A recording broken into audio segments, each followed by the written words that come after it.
Hello friends, हम लोग जो है भाव के अनुसार वाक्यों को पढ़ रहे हैं जो 5 प्रकार के होते हैं। पहला वाक्य हम लोगों ने असर्टिव सेंटेंस पढ़ा था। असर्टिव सेंटेंस 2 प्रकार के होते हैं, एक अफर्मेटिव, दूसरा नेगेटिव।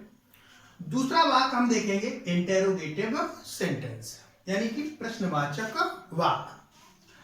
प्रश्नवाचक वाक्य वे वाक्य होते हैं जिनसे प्रश्न पूछा जाता है, यानी प्रश्न पूछने का कार्य लिया जाता है। इनके अंत में इंटेरोगेशन यानी क्वेश्चन मार्क का चिन्ह अवश्य आता है और ये 2 प्रकार के हो सकते हैं। जैसे देख रहे हैं, पहला है यस नो टाइप, यानी कि ऐसे प्रश्न जिनके उत्तर हाँ या ना अर्थात यस या नो में दिए जा सकते हैं, उन्हें हम यस नो टाइप सेंटेंस कहते हैं। ऐसे प्रश्नों की पहचान होती है कि ये वाक्य हमेशा ही ऑक्सिलियरी वर्ब यानी कि सहायक क्रिया से शुरू होते हैं। हम जानते हैं ऑक्सिलियरी वर्ब 2 टाइप होती हैं, प्राइमरी ऑक्सिलरीज वर्ब और मॉडल ऑक्सिलरीज वर्ब। तो ये दोनों में से किसी से भी शुरू हो सकते हैं। जैसे कि यहाँ पर हम देख रहे हैं, यहाँ पर डू प्राइमरी ऑक्सिलरीज है और कैन मॉडल वर्ब है, तो दोनों में से किसी से भी शुरू होते हैं। जैसे लिखा है do you live in Orai, क्या आप उरई में रहते हैं?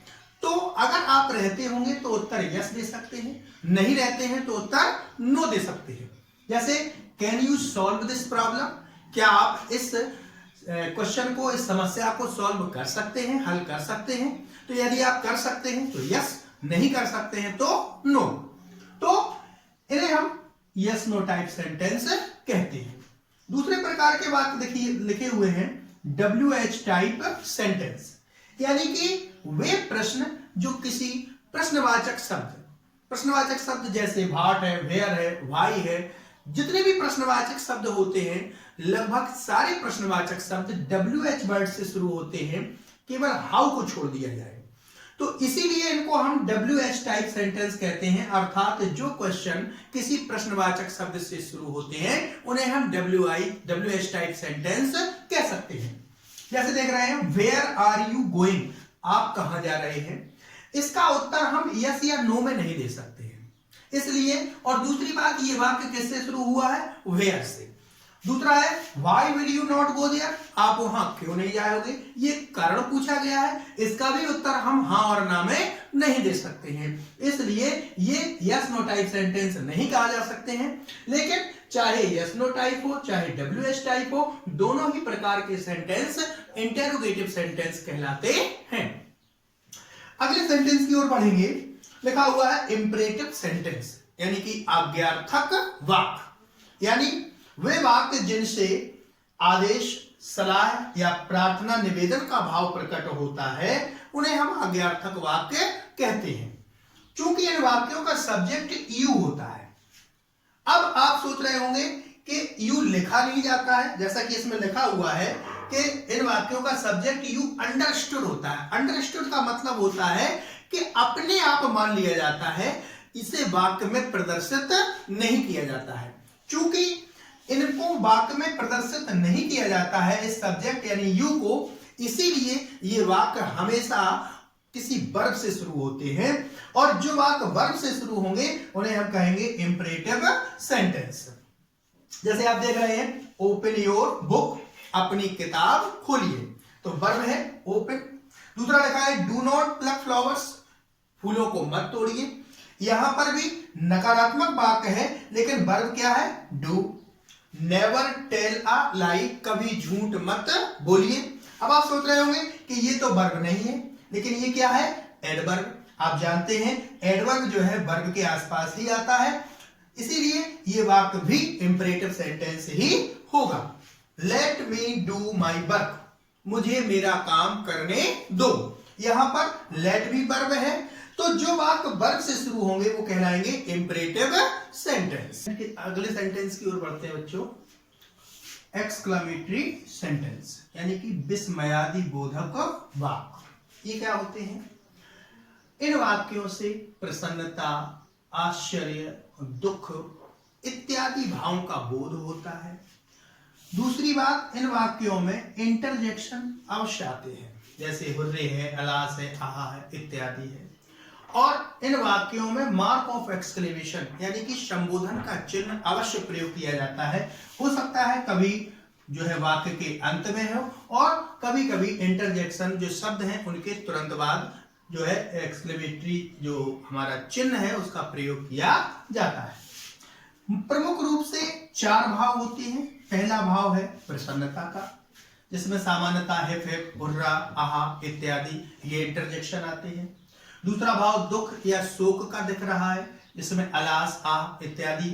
प्रशंसा का भाव ब्रावो या वेल्डन। और आश्चर्य के भाव में हाउ या व्हाट आता है, उसके बाद नाउन, एडजेक्टिव या एडवर्ब आएगा। जैसे कि आप देखते हैं कि हाउ या व्हाट इंटेरोगेटिव वर्ड्स है, बट हाउ या व्हाट के साथ तुरंत बाद जब नाउन, एडजेक्टिव या एडवर्ब आता है तो ऐसी स्थिति में क्रिया वाक्य के अंत में चली जाती है।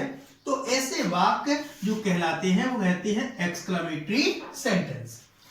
एग्जाम्पल के रूप में देखते हैं, जैसे लिखा है hurrah we have won the match, हमने मैच को जीत लिया है। तो ये प्रसन्नता का भाव दिखा रहा है। जैसे alas my friend is no more now, ये दुख का भाव दिखा रहा है कि मेरा मित्र अब नहीं रहा है। तीसरा, शाबाशी दी जा रही है, तारीफ की जा रही है, प्रशंसा की जा रही है। You have stood first in the class, तुम कक्षा में पहली पोजीशन पे आए हो, पहले स्थान पर आए हो। और how beautiful the rain is, बारिश कितनी सुंदर प्रतीत हो रही है, कितनी सुंदर लग रही है। तो ये थोड़ा सा आश्चर्य का भाव दिख रहा है। ऐसे वाक्यों में जो हाउ या व्हाट है सामान्य तौर पर वो एडवर्ब यानी अधिकता का भाव को दिखाता है। अगले सेंटेंस की ओर बढ़ेंगे बच्चों। तो ऑप्टेटिव सेंटेंस यानी कि इच्छा या कामना सूचक वाक्य, यानी कि वे वाक्य जिनसे शुभकामना, आशीर्वाद, अभिशाप, अभिवादन या ईश्वर से प्रार्थना के भाव का बोध होता है।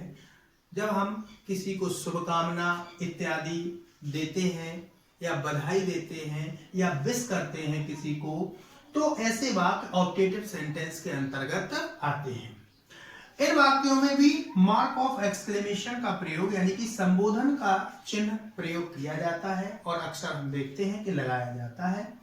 और ऐसे वाक्यों में सामान्य तौर पर वाक्य में जो सहायक जो क्रिया होती है, मॉडल सहायक क्रिया होती है, में से शुरू होते हैं।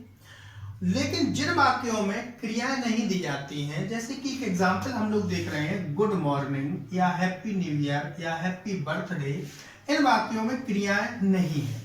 तो ऐसे वाक्यों में का प्रयोग भी नहीं होता है और इनमें संबोधन का चिन्ह लगाया भी जा सकता है और नहीं भी लगाया जा सकता है। लेकिन अन्य सभी वाक्य जिनमें शुभकामना, आशीर्वाद या अभिशाप या ईश्वर से प्रार्थना का भाव होता है, जिनमें क्रियाएं होती हैं, वो सामान्य तौर पे मे से ही शुरू होती हैं। जैसे मे यू बी हैप्पी, आप प्रसन्न रहें, ये शुभकामना या आशीर्वाद दोनों हो सकता है। मे ही बी रूइंड, वह नष्ट हो जाए, वह बर्बाद हो जाए, तो ये अभिशाप हो गया। May God bless you with health, ईश्वर आपको अच्छा स्वास्थ्य प्रदान करे, तो ये ईश्वर से प्रार्थना की जा रही है उसके स्वास्थ्य के लिए। तो इस प्रकार से हम लोगों ने वाक्यों को भाव के अनुसार देखा कि वाक्यों भाव के अनुसार जो है वाक्य 5 प्रकार के होते हैं और हमने एसर्टिव से लेकर ऑप्टेटिव सेंटेंस तक पढ़े हैं। आशा है कि आपको समझ में आया होगा कि एसर्टिव से एसर्टिव, इंटेरोगेटिव, इंपरेटिव, एक्सक्लेमेटरी और ऑप्टेटिव, ये 5 प्रकार के सेंटेंस भाव के अनुसार होते हैं। अगले वीडियो में हम आपको अकॉर्डिंग टू स्ट्रक्चर यानी संरचना के हिसाब से देखेंगे कि वाक्य कितने प्रकार के होते हैं और कैसे होते हैं। धन्यवाद।